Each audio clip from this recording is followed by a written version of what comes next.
منم کوروش، شاه جهان، شاه بزرگ، شاه دادگر، شاه بابل، شاه سومر و اکد، شاه چهار گوشه جهان. آنگاه که بدون جنگ و پیکار وارد بابل شدم، همه مردم مقدم مرا با شادمانی پذیرفتند. در بارگاه پادشاهان بابل بر تخت شهریاری نشستم.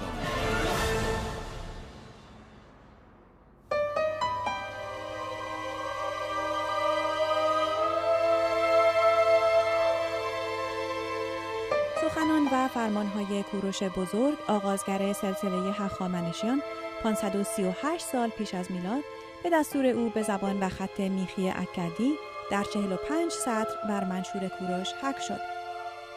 استوانه‌ای گلی در ابعاد 22.5 سانتی متر طول و 11 سانتی متر عرض که از زمان کشف آن در سال 1879 میلادی در موزه بریتانیای شهر لندن نگهداری می‌شود. بر آن کوروش القاب و نسب خود را برمی‌شمارد و از انتسابش به حکمرانی جهان می‌گوید.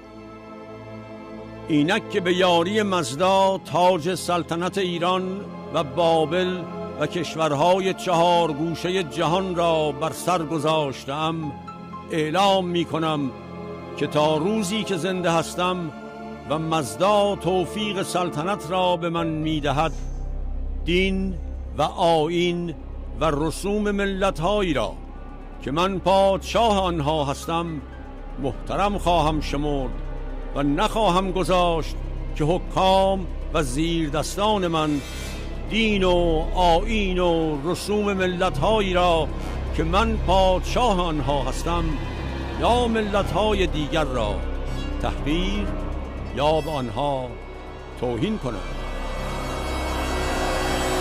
The cylinder was actually discovered in 1879 by a British Museum expedition to Babylon in Iraq, and this expedition was led by Hormuz Rassam, a very remarkable archaeologist. He actually came from Mosul, and in the 1870s he was entrusted by British Museum officials. It was translated actually more or less immediately by a great scholar called Theophilus Pinches, and it's been in the British Museum ever since then. جان کرتیس، متصدی بخش ایران باستان موزه بریتانیا، منشور کوروش را به 5 دلیل حائز اهمیت می‌داند. First of all, Cyrus says in this document, he's sending back to the shrines which they were seized from statues of gods. These are statues of gods that were brought to Babylon by the previous Babylonian monarchs, particularly Nebuchadnezzar. By sending them back, Cyrus is signaling that he's happy that these different kinds of religions should be followed in different places around the empire. And although the Cyrus cylinder itself doesn't mention the Jews, it's thought to be at this time that they were allowed to go back to Jerusalem and to build what they call the Second Temple, to rebuild the temple. And we know that that happened from accounts in the Bibles. The next reason why it's a special document is that Cyrus also says that he's sending back to these shrines not just the statues of gods, but also the people that have been deported from those shrines. The third reason is that Cyrus talks about entering Babylon peacefully. When he conquered the city, he didn't burn it to the ground, as was often the case with conquerors at that time. Fourthly, he talks about absolving the inhabitants of Babylon from, as he says, forced labor obligations. People in Babylon, although they were free, had been forced to undertake certain duties of forced labor. They were now freed from all that and didn't have to do that anymore. Fifthly, and this is a very important point, it seems to have been much more than a building inscription.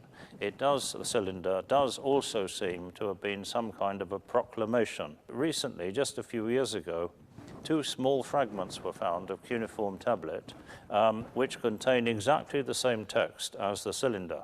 So these tablet fragments demonstrate that the cylinder was not a unique document and that copies of it existed and probably were sent out to different parts of the empire. در سال 1971 میلادی سازمان ملل متحد متن منشور کوروش را به 6 زبان رسمی منتشر کرد. بدلی از آن نیز در همین سازمان در نیویورک نگهداری می شود.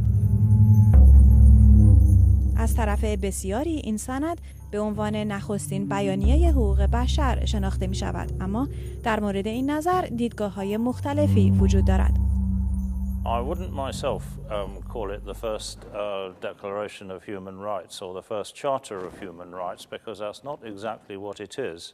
And the concept of human rights didn't exist at all in the ancient world. Human rights is a modern concept. And I do not think any of those ancient peoples, the Akkadians, the Assyrians, the Babylonians, anyone could understand, comprehend, or practice human rights as we are trying to strive for. البته وقتی که صحبت حقوق بشر رو می‌کنیم در قرن 21 ما حدود 100 ساله که حقوق بشر رو بیشتر با تاکید روی فرد بهش نگاه می‌کنیم. تاکید روی فرد در 2500 سال پیش هنوز غیر قابل تصور بود. This is about the rights of communities, of groups of people to live the way they choose.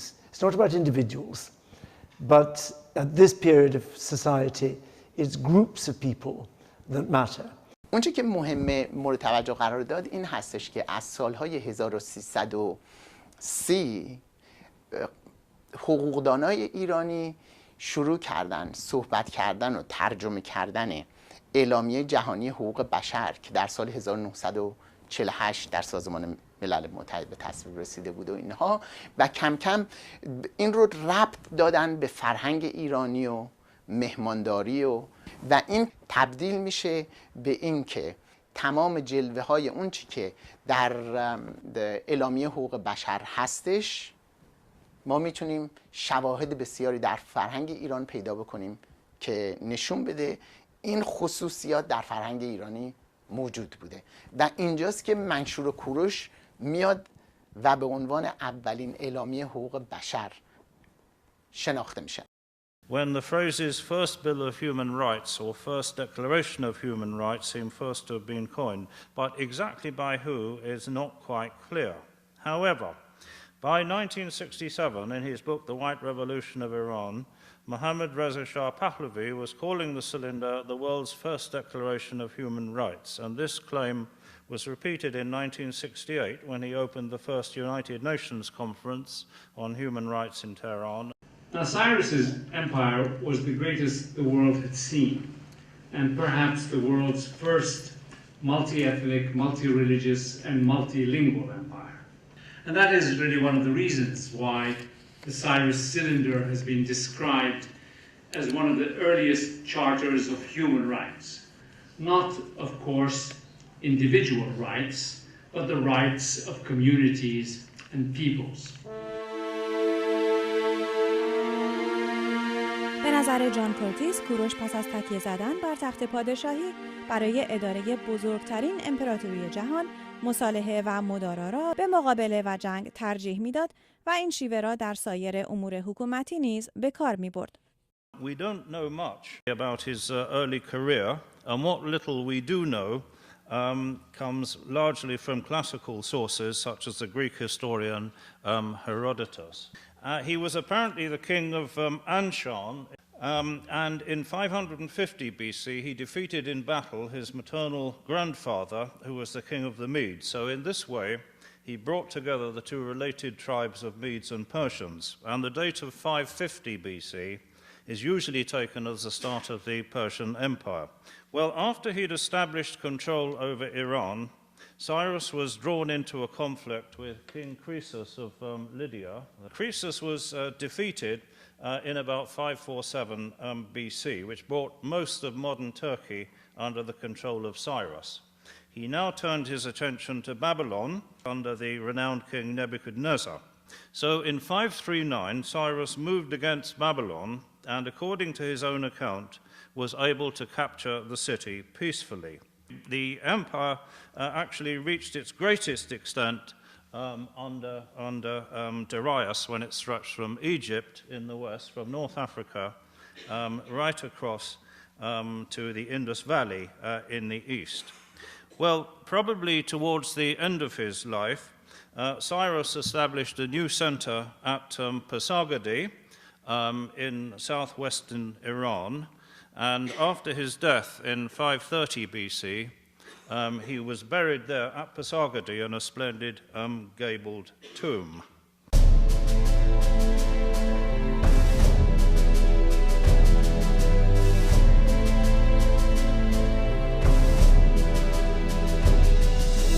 در جوار همین آرامگاه بود که جشن‌های 2500 ساله شاهنشاهی ایران از 12 تا 16 اکتبر 1971 میلادی برگزار شد.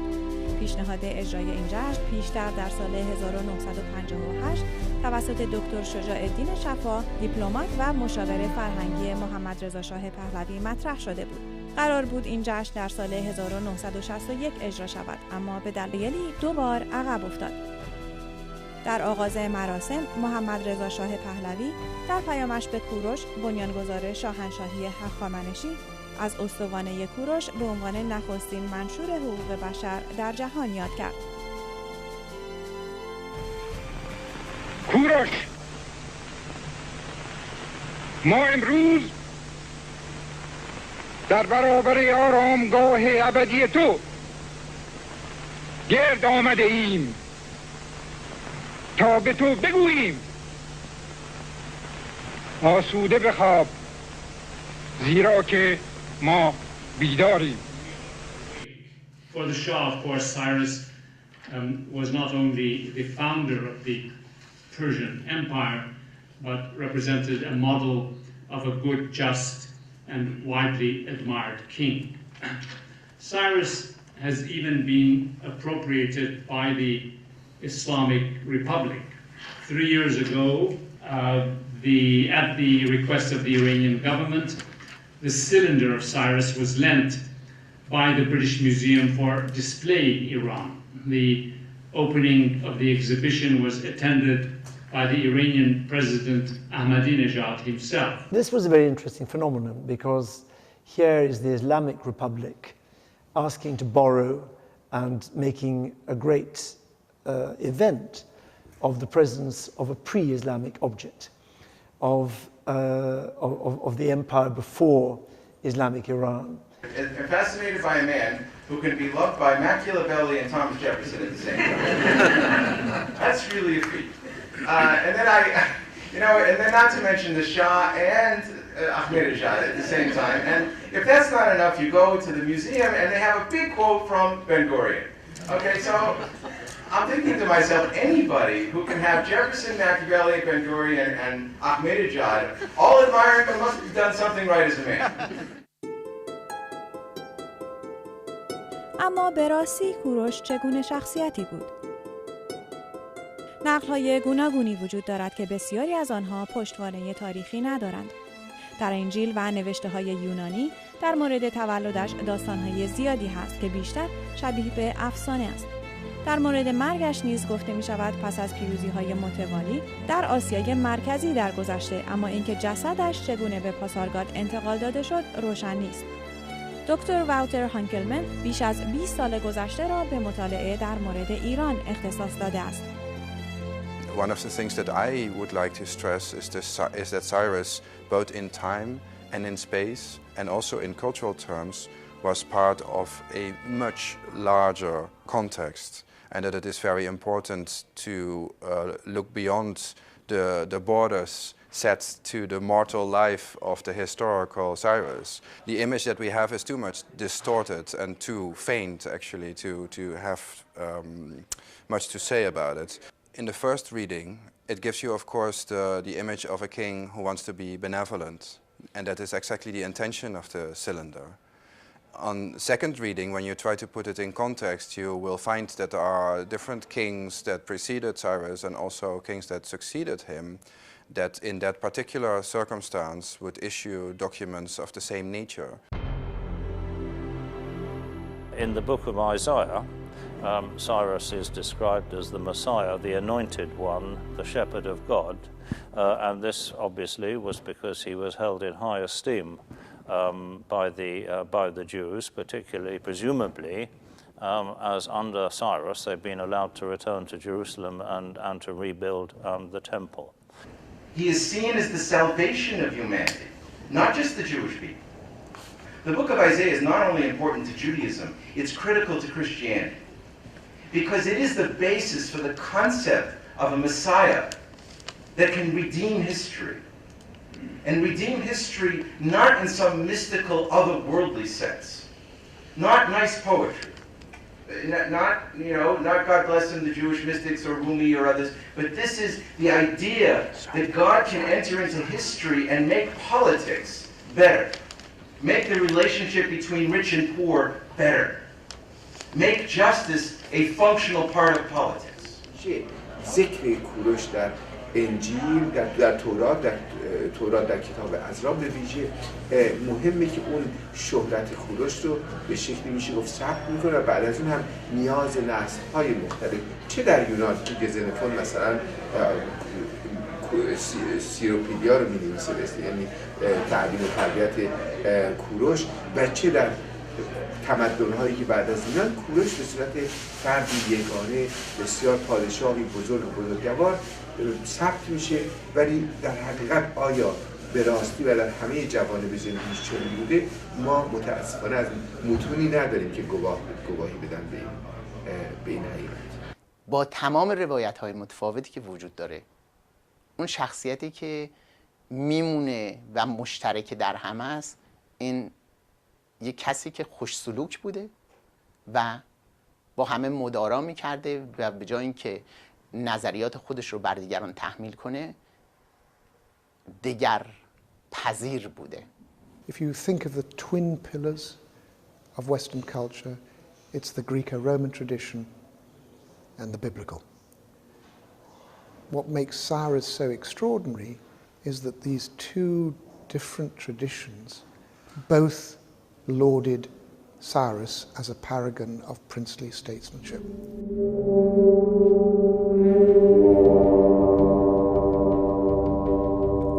به خاطر همین جایگاه است که نویسندگان یونانی در مورد کوروش بسیار نوشتند. از جمله تاریخ نویس یونانی گزنوفون از شاگردان فیلسوف یونانی سقراط سیروپدیا یا پرورش کوروش را در قرن 4 پیش از میلاد نوشت. با اینکه سیروپدیا رمانی سیاسی است و اساس تاریخی ندارد، بسیاری برای شناسایی زندگی کوروش به آن تکیه می‌کنند. در این کتاب گزنوفون درباره پرورش و آموزش فرمانروایی آرمانی می‌نویسد و در آن از کوروش به عنوان پادشاهی ایدئال یاد می‌کند. گفته می‌شود توماس جفرسون مؤلف اصلی اعلامیه استقلال ایالات متحده آمریکا و سومین رئیس جمهور آمریکا از سیروپدیا الهام گرفته. To my left, a beautiful copy of a 1767 edition of the Cyropedia with Greek text on one side and a Latin text on the other. Who did it belong to but Jefferson? Well, he actually had two copies of the Cyropedia. He had an earlier edition, and it is quite clear that he must have collated the two line by line in the Greek, because we have it opened here. He scratched out one bit of text which did not appear in the earlier edition. نکته‌هایی که در حاشیه اینا نوشته الان تبدیل شده به یه نکته خیلی مهمی که اهمیت هم روایت‌های توراتی رو نشون میده و هم منشور کوروش رو نشون میده و هم روایت‌های متفاوت دیگه‌ای که از یونانیان از ایران باستان باقی مونده. Jefferson admired Cyrus because he saw in his rule a model of the religious tolerance that the founders in America were seeking to establish here. Why this object is so important is because it's probably the first time in human history that we have evidence of a ruler thinking about how you manage a society with people of different traditions, different languages, different ethnicities, and above all, different religions. That matters to us today because all our cities in Europe and America are now cities with different peoples of different religions, ethnicities, languages. We're all trying to run in our cities and in our countries a mini Persian empire. So it's useful to look at how it was first solved, because what is so extraordinary about Cyrus's solution is that he held this state together for 200 years.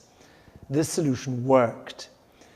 و اگه تصور بکنیم که در 2500 سال پیش در اروپا چه خبر بود، در امریکا چه خبر بود، در بقیه آسیا چه خبر بود و در ایران چه میشد، اون وقت میبینیم که تا چه حد حق داریم به عنوان ایرانی که مفتخر باشیم به اون چه که داشتیم. منشور کوروش یک بار در سال 1971 به مناسبت 2500مین سال بنیانگذاری شاهنشاهی به مدت 4 روز و برای بار دوم در سال 2010 به مدت 5 ماه موزه بریتانیا را ترک کرده و به ایران امانت داده شد. این سند تاریخی 9 مارس 2013 برای اولین بار به آمریکا آورده شد و در گالری سکلر واشنگتن 2 ماه به نمایش درآمد. این لوح همراه با 16 شیء تاریخی دیگر بخشی از نمایشگاهی به نام استوانه کوروش در پارس باستان را تشکیل داد و ابتکارات ایرانیان را در زمان حکومت هخامنشیان بر منطقه خاور نزدیک بین سالهای 550 تا 331 پیش از میلاد نشان داد. Plans for bringing the cylinder to the United States are not new. This was discussed even as far back as 2003. It's of great interest, of course, for Iranian Americans. It's of great interest for Jews who live in the United States, and it's of great interest also for all those people with an interest in ancient history, of whom there are, of course, many here in this country. We've welcomed more than 140,000 visitors to the exhibition. We've also had over 400 media outlets around the world pick up this feature. 1.37 billion media impressions. It's really a quite phenomenal number. منشور کوروش با حمایت بنیاد مطالعات ایران، بنیاد لیان لیوی و بنیاد میراث ایرانیان به گالری سکلر در واشنگتن منتقل شد. این در زمانی است که رابطه بین دو کشور ایران و آمریکا از بسیاری جهات متزلزل است. Is coincidental. It's not actually deliberate that it's coming at this time.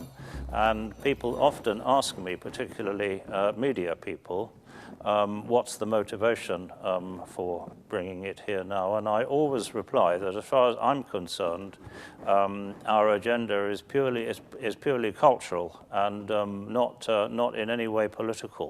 من فکر می‌کنم در واقع مسئله تنش بین دو کشور اتفاقاً یک موقعیت خوبی میده برای اینکه این منشور به این مملکت بیاد و اینکه در چند موزه در چند شهر ایالت امریکا این به نمایش گذاشته میشه خودش خیلی مهمه، چون مردم رو از یک تصوری که راجع به ایران دارند این رو تبدیل میکنه به آگاهی از تاریخ شکوهمند ایران و از اینکه اولین مدرک دنیایی که به مسئله حقوق بشر پرداخته متعلق به یک رهبر ایرانی بوده. The cylinder makes clear is how strange it is that relations between Iran and Israel should be so difficult, because it is Cyrus acting on the principles set out in this cylinder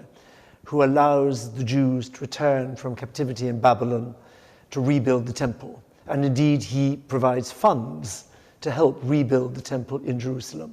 And for Jews through the millennia, Cyrus has always been a hero. And the Persian Empire has always been the great moment in history for the Jews and for the recovery of Jerusalem. And the same also, of course, with the relations between Iran and the United States. Because when the founding fathers of the United States are framing the constitution. They want to find a constitution that will allow a proper relationship between faith and government. And they don't want to follow the model of the British or the French, who can't get that relationship straight. They opt for the model of Cyrus, who has a view that different faiths should coexist, but government should not endorse any of them. منشور کوروش در هیوستون، نیویورک، سان فرانسیسکو و لس آنجلس نیز به نمایش درآمد.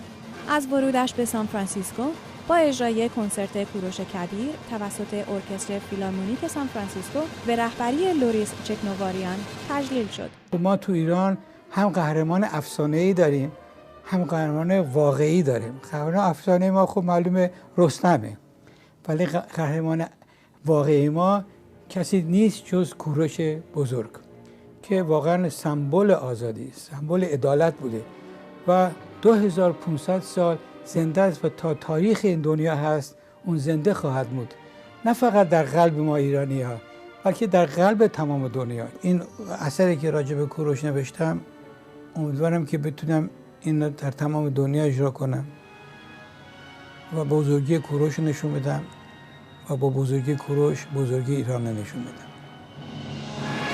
این کنسرت با حضور هنرمندانی همچون رایکا شهابی یغمایی، تارا کمانگر و هوشنگ توزی با حمایت سازمان اتحاد عمومی آمریکاییان ایرانی تبار پایا، همچنین کمک‌های سازمان‌ها و افراد مختلف در این شهر بر صحنه رفت.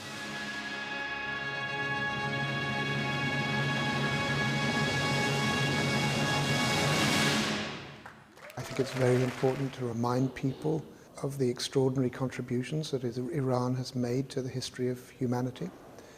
And an object like this is not only a reminder of the past, but it's also an object that has mutated. It's a mutable object. It's one that different eras, different agendas reinterpret. If you want to understand the world now, you need to know what a Chinese person thinks about their history, what an Iranian thinks about their history. And what we've been trying to do in the British Museum, through exhibitions like this one, is allow visitors to explore the world from another starting point. منشور کوروش در اوایل دسامبر 2013 آمریکا را ترک کرد و به موزه‌ای در بمبئی هند برده شد. If at the end of this tour more people are aware of the splendid cultural heritage which Iran enjoyed in the 5th century BC, then I would be very pleased and I would think that the whole tour had been very successful. I think that it is important for people who work about Cyrus to realize that such a figure can also be used in a very narrow sense that might block a broader perspective on Iranian history. And I am a bit afraid that focusing solely on Cyrus will obscure parts of Iranian history that are equally important and interesting, if not more important and more interesting.